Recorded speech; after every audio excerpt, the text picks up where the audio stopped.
for me, it's a 25 class package, and then I'm going to reassess. So it's not just about, as I say, it's so much more than the board. And the board is like literally, I tell my participants of my workshops, it's that gift with purchase. But really what you're doing is the inner work. You're doing the deep work to discover why does this personal goal mean so much to me? Why am I compelled to write this personal goal? What is it about this goal that's going to make me a better version of me?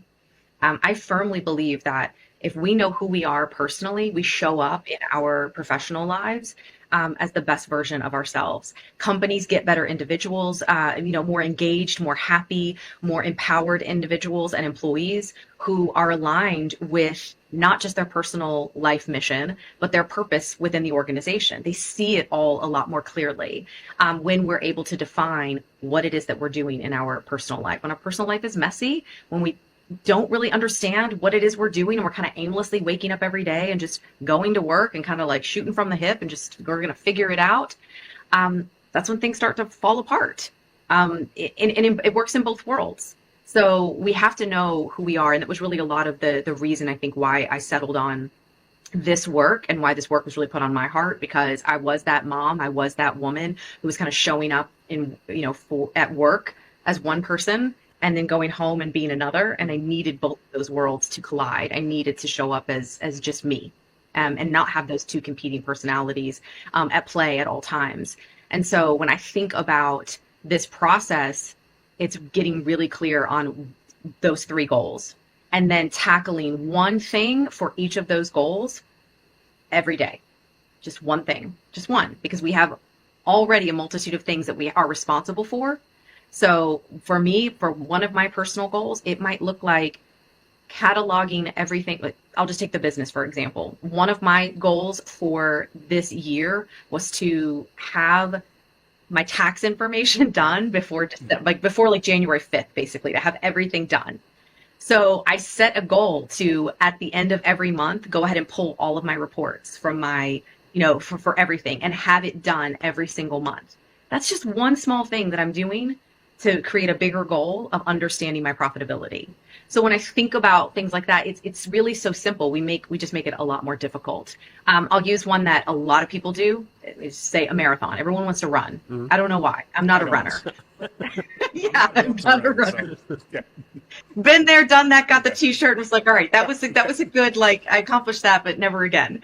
So I'm a power walker now on incline, but everyone wants to run a marathon. So I'm like, all right, I'll help you do it. Have you ever run one before? No. Okay, then maybe we should start with a 5K. Maybe we should start with a 5K because everyone wants to tackle this big goal. So, my advice, I think, is it kind of goes back to the very beginning, the first question you said. I mean, it's all starting small. Everything in life is like starting small, going slow, and figuring it out so that then when things really get going and you build up that momentum, you can move at the speed that you want to. You can navigate at a pace that feels right for you. We can't do that when we're trying to literally throw everything at the wall and hope that all of it sticks at the same time. And that's what so often people do with their goals. They're trying to do 10 different things for this one personal goal every single day of the week. I mean, I can't tell you how many times I sit with clients who have this all or nothing mindset. It's like Sunday through Sunday, I got to be on. Yep. And it just doesn't work. It's why we give up. And studies show it. That's why 92% of people give up on their New Year's resolutions, because they've created these massively large goals. They've created way too many of them. They're too broad. They're not clearly defined. They don't know why they're doing them. And they've given themselves a month to show massive improvement. So they give up.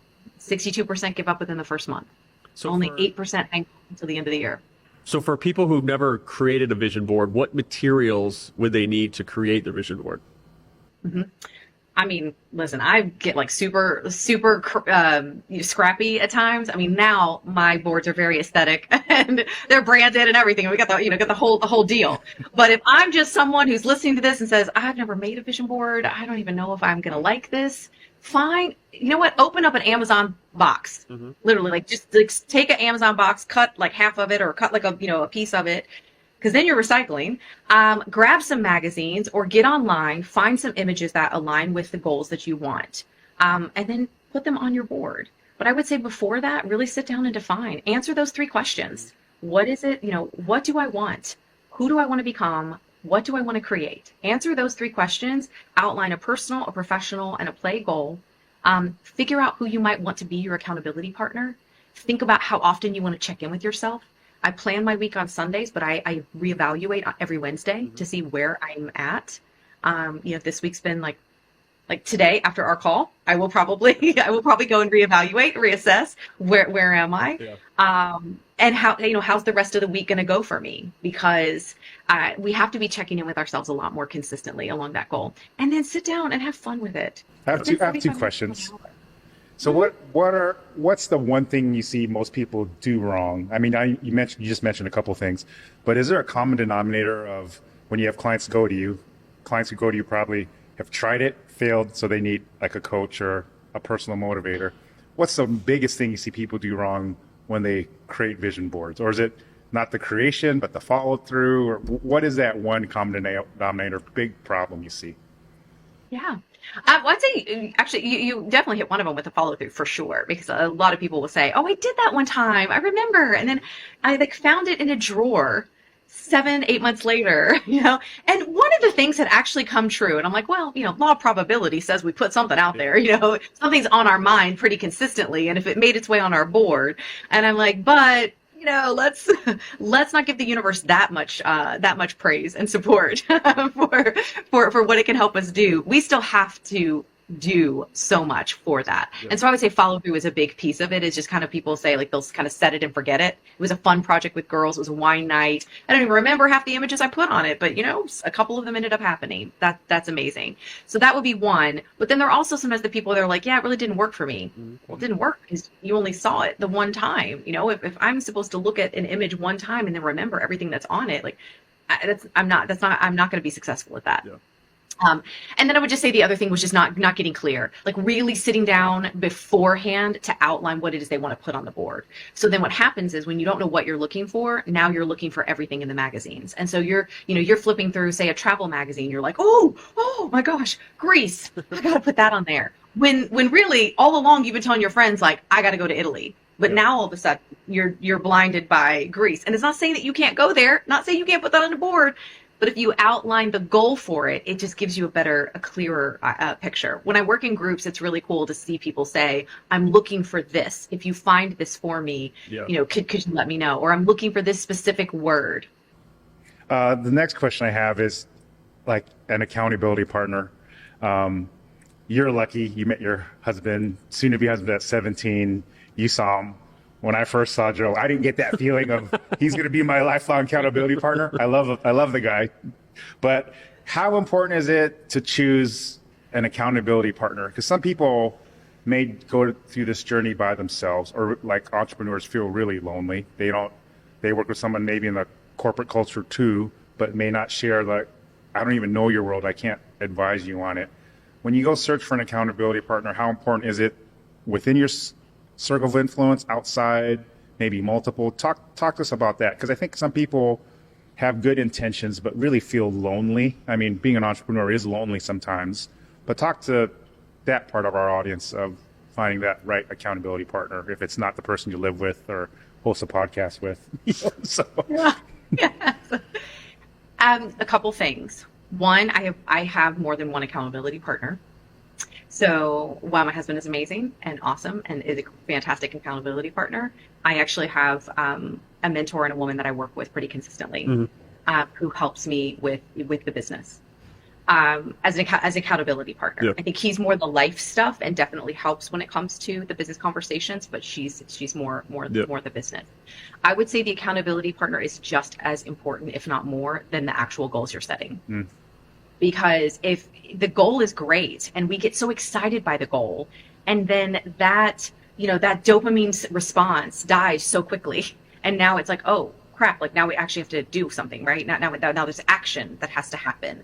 And that's the part where you got to have someone who's in it with you, that feels as tethered to that goal from an accountability standpoint.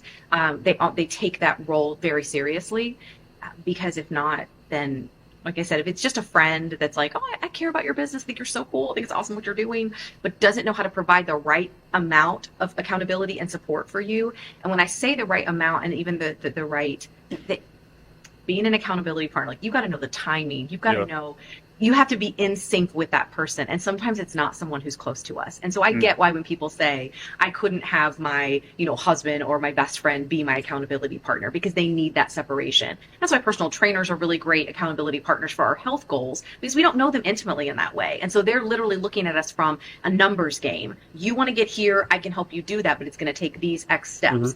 I say that accountability partners often can take a lot from that type of training model when they work with entrepreneurs, when they're working with individual clients on helping them achieve goals, because that's essentially what you're doing, is breaking it down for them in a way that they can process, to say, okay, so if I do these 4 steps every day for 4 weeks, and we're going to check in and see how the progress is, where am I, and then how do we need to change, adjust, reevaluate, assess, or do we need to keep doing what we're doing? Awesome. So for our audience that would like to get a hold of you, find your content online, what's the best way to reach you and contact you? So my website's a great way just to kind of get a feel for who I am, what it is that I do, because I speak, I coach, I teach, I train, I do all kinds of stuff in that space, and I love it. And I myself am an accountability coach for all of my corporate, government, and individual clients. And I love that aspect of my job. It's really fun to help people see that success. But my website is mmsconsultingfirm.com. So it's just MMS, stands for Maria Maldonado Smith, consultingfirm.com. Super original. And then my Instagram and my LinkedIn are probably the 2 other places that I hang out the most. LinkedIn, I'm just there on there as Maria Smith, but I think if you find me in the parentheses, Maldonado, but you don't have to type that out. You should be able to find me. And then my handle on Instagram is at Maria Maldonado Smith. But I'm on Facebook. I'm not really on TikTok, only because of my kids.